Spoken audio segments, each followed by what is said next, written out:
അങ്ങയുടെ വിടവാങ്ങൽ വീഡിയോ ഞാൻ കണ്ടിരുന്നു. അതിൽ നിങ്ങൾ വിടവാങ്ങൽ ഗാനങ്ങളെക്കുറിച്ച് 1.5 മണിക്കൂർ സംസാരിക്കുകയും വിടവാങ്ങൽ പ്രക്രിയ മുഴുവൻ വിശദീകരിക്കുകയും ചെയ്തിരുന്നു. എനിക്ക് ചെറുപ്പം മുതലേ കല്യാണത്തെക്കുറിച്ചും വിടവാങ്ങലിനെക്കുറിച്ചും പേടിപ്പെടുത്തുന്ന സ്വപ്നങ്ങൾ വരുമായിരുന്നു. എന്തിനാണെന്നറിയില്ല. ആരോ എന്നെ കെട്ടിയിടുന്നതുപോലെ. ഞാൻ ആരോടെങ്കിലും പറഞ്ഞാൽ അവർ ചിരിക്കും.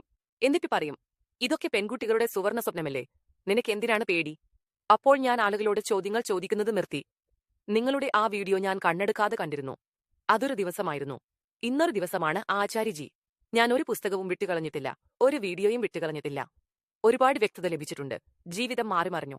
ഈ പുസ്തകം ഞാൻ വായിച്ചപ്പോൾ ഈ അധ്യായത്തിൽ ഞാൻ അല്പം കുഴങ്ങിപ്പോയി. അടുത്ത ചുവട് മതിയാകും, the next step is enough എന്നതും. ഇവിടെ പറഞ്ഞിരിക്കുന്നത് അടുത്ത ചുവടെടുക്കുക, അതിന്റെ പ്രത്യാഘാതങ്ങളെക്കുറിച്ച് ചിന്തിക്കരുത്, take the next step, don't think about the repercussions എന്നുമാണ്. ഈ വർഷം വളരെ വേണ്ടപ്പെട്ട ഒരാളെ നഷ്ടപ്പെട്ടു. അത് ആകസ്മികമായിരുന്നു. എല്ലാം എനിക്കറിയാം. ഞാൻ നിങ്ങളെ കേട്ടിട്ടുണ്ട്. പ്രകൃതിയാണ്, പ്രകൃതിയായി മാറുമെന്നൊക്കെ. പക്ഷേ ആ നിമിഷം ഗീതയിലെ എല്ലാ അറിവുകളും നിങ്ങളുടെ എല്ലാ വാക്കുകളും എവിടെയോ പിന്നിൽ ഉപേക്ഷിക്കപ്പെട്ടു. ഞാൻ 1-2 ആഴ്ച നിങ്ങളെ കേൾക്കുന്നുണ്ടായിരുന്നു. പക്ഷേ അത് പ്രാവർത്തികമാക്കാൻ എനിക്ക് കഴിഞ്ഞില്ല. എനിക്ക് ഉറക്കം വന്നില്ല. അടുത്ത ചുവടിനെക്കുറിച്ച് വ്യക്തത ലഭിക്കാതെ വരുമ്പോൾ എന്തു ചെയ്യും? എന്താണ് അടുത്ത ചുവട്? മരണം മുന്നിൽ വന്നു നിൽക്കുന്നത് പോലെ. അത് മുന്നിൽ വന്നു നിൽക്കാത്തിടത്തോളം.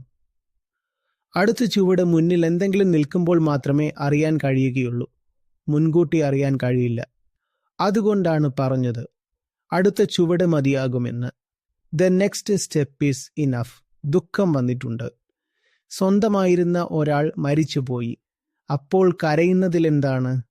ആധ്യാത്മികത അതിനെ നിരോധിക്കുന്നില്ല.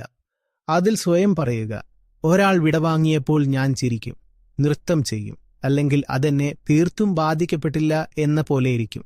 ഇതൊക്കെ അനാവശ്യമായ ആദർശങ്ങളാണ്. നിങ്ങൾ ശരിയായ ജീവിതം ജീവിക്കുക. നിങ്ങളുടെ വളരെ പ്രിയപ്പെട്ട ഒരാൾ ഈ ലോകത്തു നിന്ന് വിടവാങ്ങി. നിങ്ങൾ പറഞ്ഞു 1-2 ആഴ്ച നിങ്ങൾക്ക് ആ വേർപാടിന്റെ ആഘാതമുണ്ടായി, ഞെട്ടലുണ്ടായി. അത് ശരിയാണ്, അല്ലേ? മരണത്തിന്റെ അനുഭവം ഉണ്ടാകുമ്പോൾ മാത്രമേ അതിനെക്കുറിച്ച് അറിയാൻ കഴിയൂ. നിങ്ങൾ ഞെട്ടലിലായി എന്ന് പറയുന്ന ആ 2 ആഴ്ചകൾ അത് അറിയാനുള്ള പ്രക്രിയയാണ്. നിങ്ങൾ അതിനെ അറിയുന്നില്ലെങ്കിൽ അതിനെക്കുറിച്ച് ഒരു ചിത്രം മാത്രമേ നിങ്ങളുടെ മനസ്സിലുണ്ടാകൂ. ചിത്രം ഒരിക്കലും യാഥാർത്ഥ്യമായ വസ്തുതയാകാൻ കഴിയില്ല. ശരിയല്ലേ?